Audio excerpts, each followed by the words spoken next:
I was dreaming of bigger things and wanna leave my old life behind. Thunder. You're listening to the Create What You Speak podcast. My intention is to change the lives of 1 million women, one podcast at a time. Now let's get started. Thunder, feel the thunder. My name is Sloan Fremont, and today I'm going to talk to you about ghosts. My time is wasted. This can't be right. And I can't let go.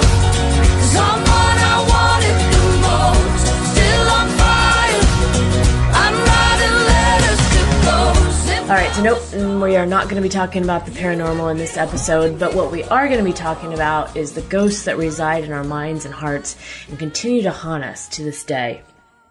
I got the idea for today's show after watching The Haunting of Hill House on Netflix, and I had a lot of time at the end of 2018 and ended up watching way more TV than usual.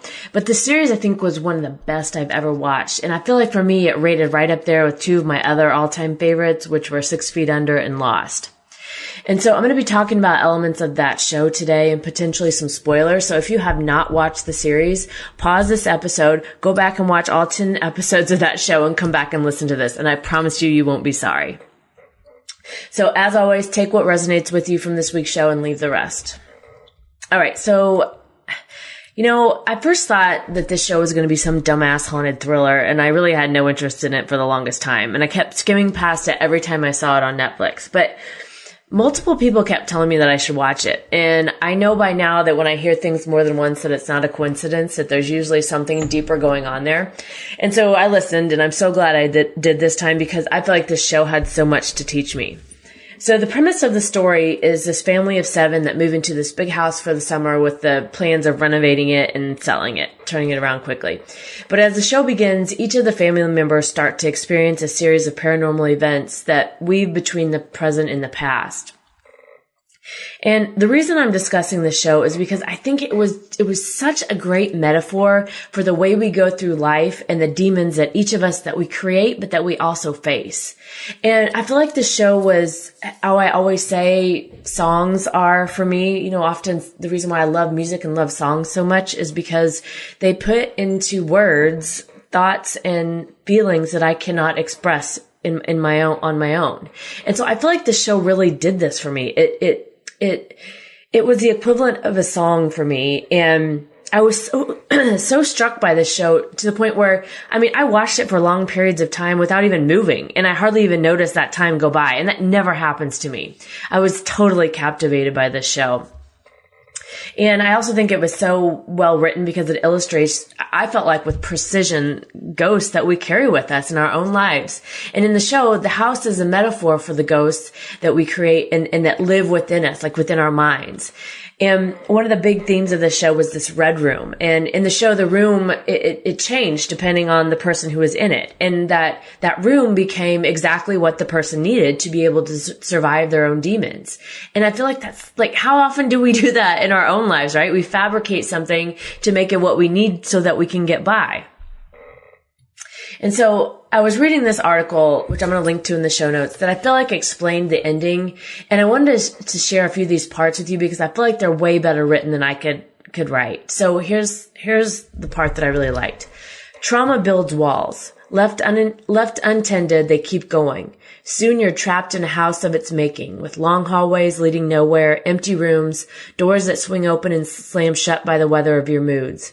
You climb the stairs and shout through the windows, hungry for a way out, lost in the labyrinth sinew of personal devastation.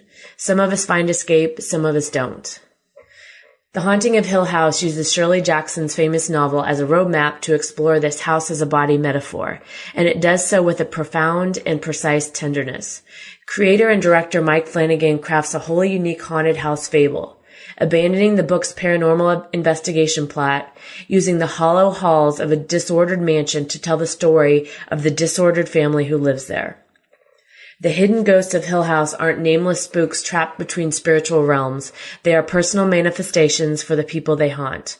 Visual aids for the truth they must accept and vanquish. It's not a paranormal story so much as a meditation on the distinct way grief and trauma maim the living. I don't know, that to me, that description, I feel like everybody can relate to that, right? We all have been there, or maybe we're there now. And so we can all relate to that. And there are many variations of grief for each person on the show. And I'm not going to get into that because we wouldn't have enough time on this show to do that. But, another part of this article, the best quote I felt like that was in the article was this: ghosts that may or may not exist, but they are wildly real to the women they break. Ghosts that may or may not exist, but they are wildly real to the women they break. I don't know, that quote for me, like, gave me chills, because it got me thinking really about the ghosts that we create in our own lives. You do it, I do it, we all do it, right? And those stories that we tell ourselves over and over again to the point that they become true in our mind. And those ghosts that show up, and we let them, right? Let's be clear. We let them show up to sabotage our relationships with others and ourselves, even our success, our happiness, and just our general unwillingness to let them go, to let go of that burden of those ghosts, so that we can walk forward with a lighter load. And as I mentioned, the red room, that red room that we all create to survive these ghosts, right? The drugs, the alcohol, the perfectionism, the control, the sex, like the seeking and the validation, all of those things we use as coping mechanisms to survive those ghosts that we've created and we've invited in and let stay in our lives. I cried at several of these episodes, but by the ending, I mean, I was sobbing. Like, I was crying my eyes out because I felt like I got it. Like, I got what they meant about all of these things that haunt us. And I don't know if it was because we're at the turn of a new year, but I feel like somehow this show helped me to let all of the shit that I had been going through go. Like, I was able to let go of all those old things from 2018 that I was still dragging around with me, right? All the disappointments, the false starts, my own shit that had haunted me that I was so sick of holding on to. I let it go. And I don't mean to be overly dramatic here about a TV show, but I swear to you, something clicked with me at the ending of this. And it was like my subconscious got it, because ever since then, I felt lighter. I felt better. And I feel like that show helped me get it all out. And so as I was thinking about how to talk about this topic for the show, I guess what I really wanted to talk about, why I wanted to talk about it, because I wanted each of you listening to think about the ghosts in your own life. Those ghosts that are haunting you and the walls that you've put up on whatever that is for you, that you've left unattended and let continue without paying much attention to. And I wanted to ask you today, are you ready to let those things go? Are you ready to get rid of those ghosts in your life that are holding you back? And you know, when I do this show, obviously the point of the topics I talk about is to offer some advice, something from my own life that has worked to get me through whatever the topic is that we're talking about. And to be honest on this one, I wish there was some 5-step process I could give you to, you know, get the ghosts to go away in your life. But honestly, there isn't one. It's not just, this isn't just some, you know, boom, boom, boom, bang it out, we're done process and I'm good, right? That's not it. It can be long. It can be an ugly process. It can be scary. But if any healing is going to take place, it's got to be real. It's got to be real. It can't be some superficial on the surface activities you're doing to check a box, right? I mean, I did this when I went through whatever that is now, 3 or so years ago when my ex and I broke up, and I feel like I was just broken wide open. I mean, I thought I was going to die, not because of him as a person. It was the things that he showed me and the things that I needed to face within myself.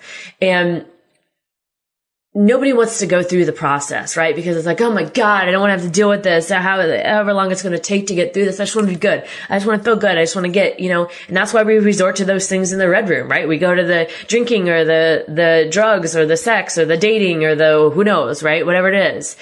We do that to escape what we really need to face about ourselves. And I'm here to tell you, the red room, it works for a while, but at some point you're going to have to come face to face with yourself. And if you're not ready today, then that's fine. That's totally fine. You don't have to do it today. But if you are ready, I'm being real with you. This isn't just some check type of thing. And it's going to look is going to look different for each of you listening. I mean, there are various layers to our ghosts that are so deep for some of us, but for some of us, and depending on the topic, they're not going to be as far rooted. So there's no right way to do this. There's certainly no best way to do this because, it's going to be different, like I said, for everybody based on what they went through. But I just know in my own life, it's like I got so exhausted by carrying the weight of all of these ghosts around. Like I was tired of being in resistance with myself, right? Like I was tired of the resistance with my own self. Or something I always like to say is I was sick of myself I was sick of my own self on the topic, right? Like I'm sick to death of how I'm showing up in this topic in my life. And it just gets to a point where we become ready for clarity, right? We want the answers. We want that breakthrough because we're not only tired of the resistance, but we know we're worthy of it. And we know that something else is possible. And that's really when I changed my life, like that was kind of how that process started for me. So I don't have a process today for you to follow to retrieve these ghosts and get them out of your life. But what I do have to offer you today with this episode is the exploration of the acknowledgement and or acceptance that your ghosts are there. And we all have them. There's nothing to be ashamed of, right? I mean, I'm not perfect. I'm by no means saying that. I still have them too.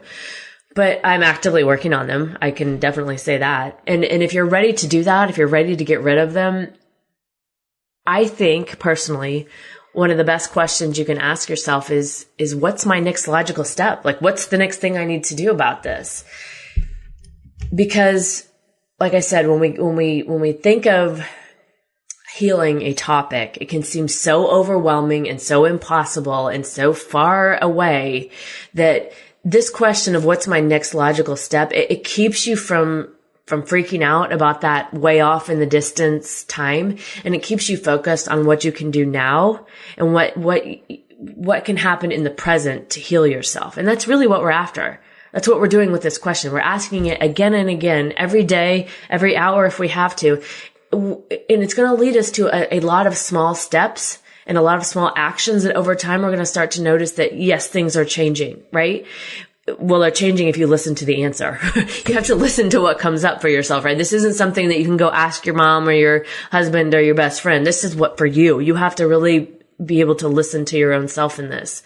And you'll start to notice over time, if you do listen, that, you'll wake up one day and you won't feel as shitty as you did the day before. You may not be 100%, but maybe you've got a 10% improvement or whatever the number is. And you can ask that question anytime, right? If you meditate, ask it during meditation. Ask it before you go to bed and ask to be, for answers to come to you in your dreams or, to come when you wake up in the morning or do it at the end of your yoga class when your mind is relaxed or, like I said, whenever you want and just see what comes up for you. See what your soul, what your intuition, your higher self has to offer you. And you may have to ask this, if you're not that in touch with yourself or this is a newer process for you, you may have to ask that question a lot before you can finally hear the answer. But keep asking yourself the question and I'll clarify how you know it's coming from your soul or your higher self or whatever you want to call it. The answer you get will be positive. Any negative answer you get, it's coming from your ego. So it's coming from your soul, yourself, because the answer will be positive. So if it's not a positive answer, don't follow it because it's not coming from that part of you that loves you. So keep asking yourself that question and honor that part of yourself and do the thing. Take the next logical step. It may be seeking help from a professional. It may be talking to a friend, buying a book, taking a class. I don't know what that is for you, but I know you will know because it will feel right to you. It will feel good to you. And whatever comes up for you, it's going to be moving you away from feelings of frustration, lack of self-worth, like feeling not good enough or having to prove yourself or just feeling this like small, shrunk and otherwise dim and depleted version of yourself. It's going to take you away from that into feeling light, hopeful, like a breakthrough is coming, like possibilities, like you're fully seen, honored, and supported. And I mean, some of this stuff is pretty heavy, right? And this is no joke. So if you do feel called to get professional help, do not feel guilty or bad about that. I mean, I myself spent many years in therapy, and I want you to know there is never any shame in asking for help. We weren't meant to go through this alone. Okay, so I know that was a lot of heavy stuff today, and I know I don't always talk about things in this way, but I felt it was necessary today. I feel like someone listening needed to hear this, and I needed to talk about the show because it had such an impact on me. I mean, it literally helped me clear some things up that I had been dragging around. I'm not saying that's going to help and have the same effect on every one of you. I hope it provides you with some clarity. My intention with this episode was that it would help you in some way unlock a missing piece for you that would help other things click into place for you to grow and move into a better place. So to recap today's show, one of my favorite shows of all time I just recently finished was called Haunting of Hill House. And in the show, they use this house as a metaphor for a body. And they illustrate through, weaving through past and present events to show how we build these walls up to try to keep our ghosts out, but then how over time those walls, we become trapped in those walls when they're not tended to. And they grow to the point where, we're almost paralyzed by our own making, really. And I wanted to talk about it because, like I said, I wanted each of you listening to think about the ghosts in your own life and those ghosts that are haunting you, that are holding you back, those walls you've put up, whatever that is for you that you've left unattended and just let continue, maybe without even noticing, but you know that they're still there. And the question today, I'll ask it again, is are you ready to let those go? Are you ready to get rid of those ghosts in your life that are holding you back? And that was really the point of today's show, just to have a discussion around that and, admit that we all have ghosts that exist and then tune into ourselves to figure out what is it that we need to do next about this. And not everybody's going to be ready for that, and that is totally okay. But if you are ready, that's for me, that's the question I ask myself. So that's what I offer you today.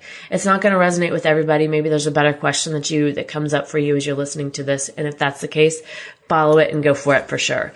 That's just one of the questions that I use for myself to keep myself in check and, to stay more present in whatever I'm dealing with. So that's it for today's show on ghosts. Let me talk about the songs that I picked.